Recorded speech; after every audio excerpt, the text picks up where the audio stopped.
Hey guys, good morning. Welcome back to our channel, the Eaton Squad. My name is Addie. So for today's video is the new update for Etravel to all travelers to the Philippines. What's the addition and what's this new thing on Etravel? Let's talk about it. Details coming right up.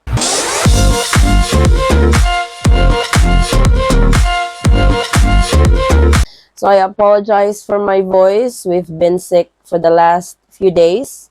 And for the last few days, I couldn't really talk until today, thankfully. And now I can film for this new update for e-travel registration.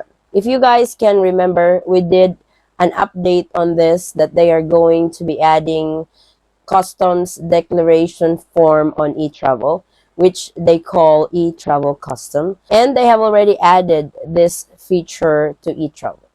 But don't worry, guys, it's not really complicated. It's not a registration, actually. You guys just have to print it out. And customs declaration is usually useful if you have something to declare. And if you don't have anything to declare, you don't really need to fill this out. This is the form, used to be the paper-based form that airline staff are distributing on the aircraft before you guys land in the Philippines. But this time, they have integrated this to eTravel. I am going to show you guys how it looks like on etravel.gov.ph when you are on the very last step, the step number 6, which is the summary. When you hit submit, that is when the box will pop up, and this is the eTravel Customs. So to all travelers in the Philippines, this is the new addition for e-travel registration. So like I have told you guys, at the very last step of e-travel, as I'm showing you on the screen, this is step number 6. This is the summary where you are reviewing your information that you have filled out on e-travel registration online. As soon as you hit submit, this is what's going to pop up. Important information: kindly accomplish the manual forms for customs baggage declaration and currencies declaration as prescribed by laws and regulations. So they have the baggage declaration form. If you guys have something to declare that you brought into the Philippines from abroad, and the currency declaration form, this is the money you guys are bringing into the Philippines, especially if you guys are bringing more than 10,000 US dollars into the Philippines, that needs to be declared. I am going to show you guys the form that they are talking about on this step. When you click on the baggage declaration form, this is how it looks like. So if you guys have been in and out of the Philippines for quite some time, this form is very familiar. Like I've said, this is the form that airline staff distributes in the aircraft before you guys arrive in the Philippines. If you have something to declare, if you guys are traveling as a family, you only need to fill out one form for the family, not per person. This is only if you have something to declare, as far as I know. If you don't have anything to declare with customs, like you're bringing 20 laptops or 80 pairs of shoes and all that stuff, then you don't need to declare anything. If it's more on personal use, this is the key thing that you have to remember on things that you must declare on customs declaration form on your baggage. Those for personal use, then you don't need to declare it. But if it's over the quantity for personal use, then that needs to be declared. Don't worry, guys, I am going to do a separate video on what are the things that you need to declare for customs and how much money you guys need to declare for customs. We will do an itemized video on this. That way you guys will have an idea on what items need to declare with customs and those prohibited items that are not allowed to enter the Philippines and will be confiscated by the Bureau of Customs. So there are 2 pages for baggage declaration, as I'm showing you in the first one. This is the first page for the baggage declaration for Bureau of Customs. Your personal information is needed there. Your date of last departure from the Philippines, the last time you were in the Philippines, basic info. You should be able to fill this out very easy. On the left hand side of the form, you don't need to really fill that out because it's said over there for customs use only. On the second page, this is the general declaration. If you guys have brought any of these listed items in here, there are 12 specified items that they have listed. You answer yes and you answer no. And important information on the left hand side of the form, read it up. That way you guys know what to do with it. So that is the baggage declaration form. The currency declaration form will look like this.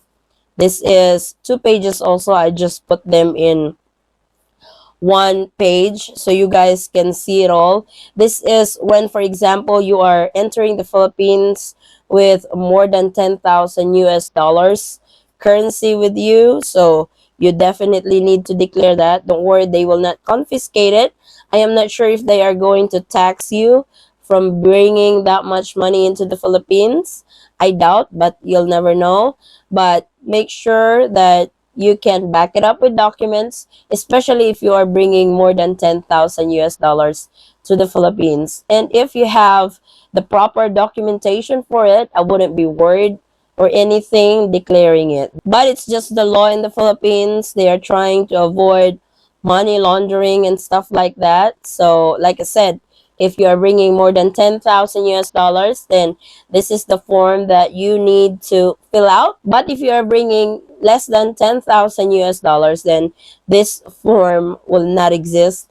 This form will not need to be filled out by travelers to the Philippines. So I hope we have a very clear understanding on these 2 new forms that were integrated on etravel.gov.ph. And for sure, I will get the question like, I am bringing 8,000 US dollars to the Philippines, even if I have already explained that you don't need to declare it if it's less than 10,000 US dollars. So I hope you guys will really watch the video from the beginning to the end, because sometimes the questions are very repetitive in the comment section, because what others will do is will just look at the thumbnail but don't really watch the video, which contains the explanation and the detailed information on what really is need to declare for baggage declaration and currency declaration when you enter the Philippines. So like I said, this is the new integration of e-travel customs to e-travel registration to all travelers to the Philippines. Now, as I've mentioned earlier, if you have nothing to declare, you don't need to fill this out. But if you are one of those travelers like me, that even though I know I don't have to declare anything, I will still print it out, fill it out, just in case they will ask for it. Because as it says over there, download this form, print it out, and fill it out manually for customs declaration process and stuff. You don't need to register anything online, because when they have started this integration, you actually have to register online. I have actually went through the registration of the e-travel customs, but I'm glad that they have changed that, because it's kind of hassle to travelers, especially if you have something to declare. It's kind of time consuming because it's new, but I'm glad that they have changed it, and now all you need to do is print it out and fill it out manually. This is if you have something to declare on your baggage, and if you have something to declare on the money you bring into the Philippines. Like I've said, we will have a separate video on the items that you need to declare on customs and the money that you need to declare in customs, because if we include that in this video, it's gonna be long, so it will be on a separate video. Please watch out for that. So that's the new e-travel customs on e-travel registration. So this is our latest travel updates to the Philippines. Thank you guys so much for watching. If you have any questions, concerns, or inquiries with regards to this video or in any of our travel related videos, please comment down below and I will try to get back to you guys as soon as I can. Or you can direct message me in our Facebook page, same handle, the Eaton Squad. I apologize if I am super delay in responding to your inquiries on Facebook. There's just too many of them, but I wanted to respond to each and every inquiry that I receive. So please bear with me, guys, in responding to your inquiries. Again, guys, thank you so much for the continued support and trust to our channel and to our family. I hope to see you in our next travel update. Stay safe, stay healthy, and God bless everyone.